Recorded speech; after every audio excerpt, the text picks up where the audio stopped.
What's going on, vinyl community? Welcome to another Sunboxing with the Record Spinner. In today's episode, I'm going to be doing an unboxing of the Deep Purple Made in Japan 10LP Super Deluxe vinyl box set. Made in Japan is arguably one of the greatest and most influential double live albums of all time. The Mark II lineup of Deep Purple just excelled on the live stage, and they were kind of concerned that they wouldn't be able to replicate that magic on record. And the Japanese division of Warner Brothers wanted to do a live album to capitalize on Deep Purple's first Japanese tour, and the band reluctantly agreed as long as they had their engineer Martin Birch record it. They oversaw the equipment, and they had a say if it was to come out. And what was supposed to be a regional only release turned into this worldwide phenomenon, because it was this album that enabled Deep Purple to crack into America a second time around after they had first scored a hit with Hush back in '68.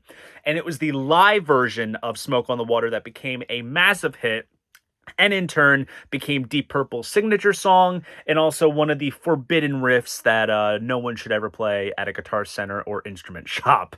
Now, this is not the first time that Made in Japan has seen a sort of super deluxe treatment, because the three shows that were recorded for the album between Osaka and Tokyo were first mixed back as early as the 1990s, and they put that out as a 3 CD set, but they took out some songs that appeared on the final album, and they also included some encores, but not all of them. Obviously, the album has been remastered a couple of times, and then in 2014 there was a box set that had all the shows completely newly mixed with all the encores, but it didn't have the main album, which is a big glaring omission. But this time around, Rhino has got it right, because this set includes the three shows newly mixed by Richard Digby Smith, as well as the original album remixed by Steven Wilson. So I am excited to dig right into this set. So enough of the chit chat, let's jump into what this video was all about, and just like so, I will be switching angles. Okay, so here is the front of the box, and instead of the gold cover that everyone is used to seeing, we have a black box with some gold inlays where the text is, which is nice and deluxe. We even have some Japanese writing here on the sides. And then we also have a great live shot of the band taken overhead from the stage at the Budokan, which does appear on the album. And it's actually this image that appears on the original Japanese pressing of the album, because in that country, they had a whole different cover compared to what the rest of the world got with the gold cover. So that's pretty nice. It's unique and different. And here is the spine. Same deal with the gold inlays. It'll pop out nicely on your record shelf. And this is basically a slipcase box, because all the contents are right here. So I'm going to push this off to one side, and we'll just pull out everything as we go. So here is the backing sheet, which appeared behind the box when it was shrink wrapped, and just kind of breaks down all the contents. Has the track list for the main album, as well as all of the shows. So pretty nice stuff here, a nice little index. And first up, we have the booklet. Now, this, of course, is the album cover that most people do remember seeing back when it came out. Although, I think this front cover image wasn't taken in Japan. It was actually taken, I think, at the Rainbow in London. So we'll open it right up. It says Deep Purple live in Japan. Then there's the lineup there, the infamous Mark II lineup. There's the audience. Then we have the set list, and it breaks down the track list right here for the album, as well as the individual shows. And basically, from what I've seen of unboxings of the 2014 set, this is basically that same booklet, just kind of slightly reformatted in some places. Because I don't think the 2014 box got a regular US release, so they kind of just recycled it for this. I mean, it's nicely designed, it's different, unique, but that's what appears here. And then throughout the liner notes of this book, it talks about the making of the album. We also have quotations from Lars Ulrich of Metallica, Chad Smith of the Chili Peppers, Bruce Dickinson of Iron Maiden, along with a bunch of great live shots of the band. So it kind of tells the story. Great shot of Ritchie Blackmore there. And then we have various bits of, memorabilia. We've got some promo posters, More live shots, more quotes. So overall, a nice booklet that you can kind of flip through. Then we have some like rising sun overlays across some of the photos here in the book that you may have seen so far. And then here we have the original master tape boxes, some scans of those, which is pretty cool. And then here is a little piece from Steven Wilson talking about remixing the album in both stereo and Dolby Atmos. Now, the Dolby Atmos mix is only available in the CD version of the box. There's no like Blu-ray wallet of the Atmos mix, which is kind of unfortunate, but still, you know, it's out there. And plus, I think you can stream it on Apple Music. Great shot of Ian Pace. And then we have all the lyrics to the songs from the original album. Another live shot here. And then we have the Made in Japan discography. So we have all the different variations of the album that have been released over the past 50 plus years. So obviously we have the original cover there. That's the Japanese cover that I was telling you guys about. The purple version, I believe, is the 2014 box. And you can see how it kind of differs from country to country. Here we have some single sleeves from all over the place, from Japan, Mexico, the UK, Netherlands.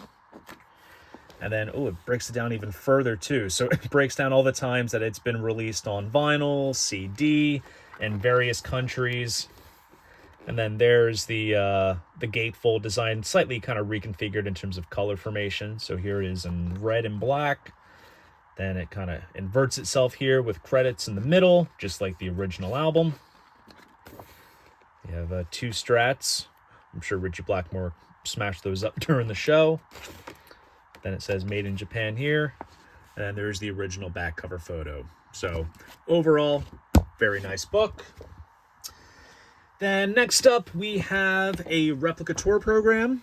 I would assume this was offered during the 1972 Japanese tour. Great shot of the band here. So I'm sure it pretty much gives the backstory on the band as well as the individual members, all in Japanese. So I'm sure you can download an app on your phone and hover it over the text so you can translate it in English if you wish to read it like that. Some cool live shots. It's a great color shot of the band right there. Then we have their discography here as well. No mention of the Mark I albums, which were what? Shades of Deep Purple, Book of Taliesin, and the self-titled. It just kind of mentions Concerto, In Rock, Fireball, and Machine Head. Which, you know, pertaining to this lineup, those are the albums that really matter, since they weren't really tapping in much into their early repertoire at this point. Various ads. And overall, a nice Replica tour program. Then we have the original Made in Japan album. This is the Steven Wilson remix, and as you can see, they did away with the original cover images. They opted for the images that appear on the Japanese pressing, which again, like I said, makes it different and unique, makes it stand out, and it breaks down where each song came from. So most of it came from the second show in Osaka, along with, I think there was like one or two songs from the first night in Osaka, and then there was, I think, one or two from Tokyo. So the second night from Osaka was definitely favored for this album. Opens up like that. So this is pretty much the original gatefold scheme, except the main difference is there's a purple border around, but it's the same shade of orange with the text in the middle. It's the same like that. So they kind of made it pop out more by giving it that purple border. And before we dive into the vinyl, there's also a bonus poster, which hopefully you guys can catch it all on screen. There you can see it there. So it's basically the gatefold design, but just made into a giant poster, which has the track list, as well as a cool kind of Japanese-inspired font there. That looks really cool. So, really cool. You can put this up in the man cave if you wish. So let's put this back. Nice polyline sleeves for all of the records, which is very nice. And here we have nice purple center labels there. So they didn't do the what was it, the Warner Brothers Palm Tree label, which would have been appropriate at the time for this album's release, so they just went custom purple, which is very fitting. And this was pressed at Optimal. They did a great job pressing this up. However, I cannot decipher who exactly did the mastering on the vinyl. I know for the audio contents, it was all overseen by Andy Pierce and Matt Wartham, who usually do all of the purple stuff. But as for who cut the lacquers, I'm not quite sure. But nonetheless, this box does sound absolutely amazing. It really does, especially Wilson's remix. Like, he adds a bit more air to the recording, and the whole band gels together nicely, but he leaves enough space for, like, the solo spots between Blackmore and John Lord to really pop out more in the mix. So it's absolutely gorgeous stuff. So that is the original album. Now let's dig into some fun. So now we're going to get into the individual shows. So we have the first show here from Osaka from August 15th, 1972, part 1. And these are housed in individual single pocket sleeves. So there's the track list there. And I believe the images that appear on these individual sleeves were included in the original Japanese pressing, because I think inside that there was like little handwritten messages with each band member's photo. And I think these photos come from there. I think. Then here's the vinyl. Pretty much the same across the board at this point. Nice polyline sleeves and such. So great shot of Richie on the front of this LP. And then we have Osaka, August 15th, part 2. We have Ian Gillan here on the front. As you will see, when it comes to the main set list, you know, outside of the encores, it is pretty much the same. So if you want to do the deep dive and kind of do some in-depth listening for yourself to see, you know, what are the most radical differences are, you most certainly can. From my consensus, you know, the band has said that like the first show in Osaka was, you know, was okay, just because like they had spent the day prior traveling on a flight for most of the day. Then they got more comfortable the second night in Osaka. But then when in Tokyo, the acoustics were apparently horrible, but the show itself was fantastic. So here we have Osaka, August 15th, part 3, and Osaka, August 16th, part 1. So the first half is devoted to the encores of the first night. So we have Black Knight and Speed King, 2 tracks from the in-rock period that did not appear on the final album. And then, of course, picks back up with the next show, Highway Star, Smoke in the Water. Same set list, pretty much.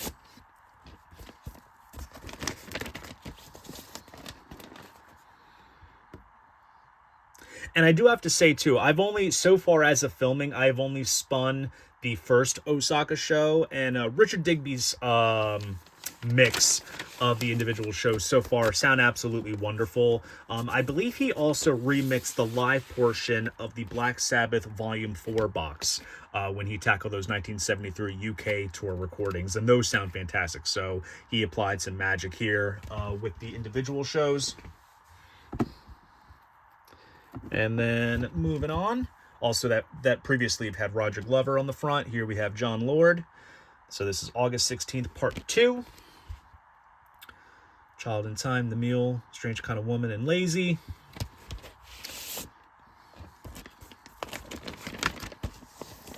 And I do have to say as well, in terms of like presenting these shows in their entirety, the vinyl format, to be honest, gets it right, because I think in the CD version of this box, you have all the encores together on a separate CD from all 3 nights. So basically, for the individual shows, you pretty much have the album's worth of material to fit onto a CD.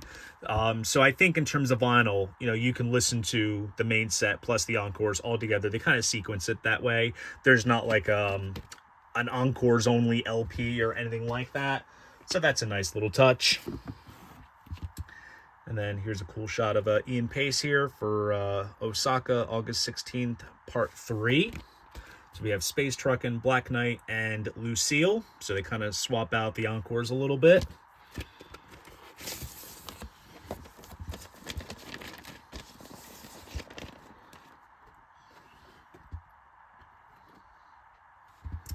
Very nice.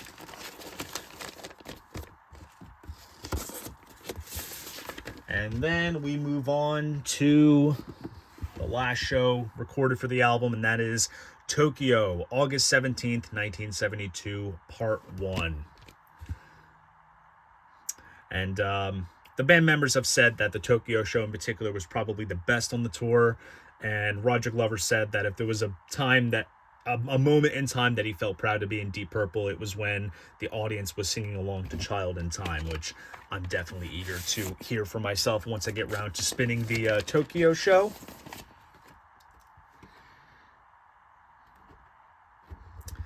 There we go.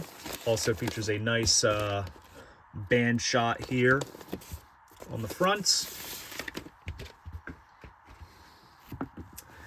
And we move on to Part 2 from August 17th in Tokyo. This features the original back cover photo on this sleeve. Strange Kind of Woman and Lazy with Space Truckin'.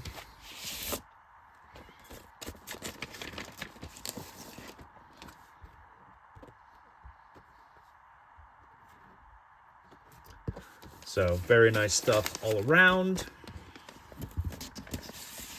And then we have the last LP, and that is Tokyo, August 17th, Part 3, along with some single edits. So the encores that night were Black Knight and Speed King, and then the last side of the single edits comprises of the German live single edit of Black Knight, along with a Mexican edit of Space Truckin', as well as the US single edit of Smoke on the Water. So it brings it all together there.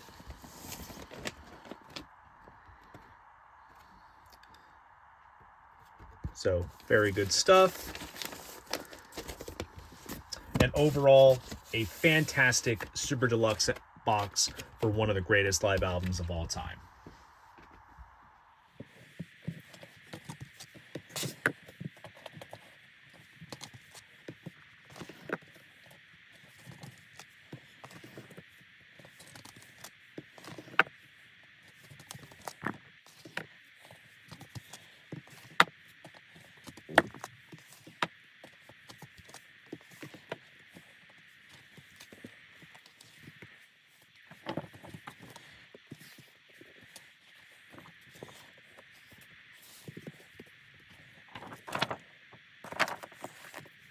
And there you go. That is the box set. So there you guys go. That is my unboxing of the Deep Purple Made in Japan 10LP Super Deluxe vinyl box set. If you enjoyed this video, please go ahead, give it a like, and subscribe to the channel. See you guys in the next video, and most importantly, keep the records spinning.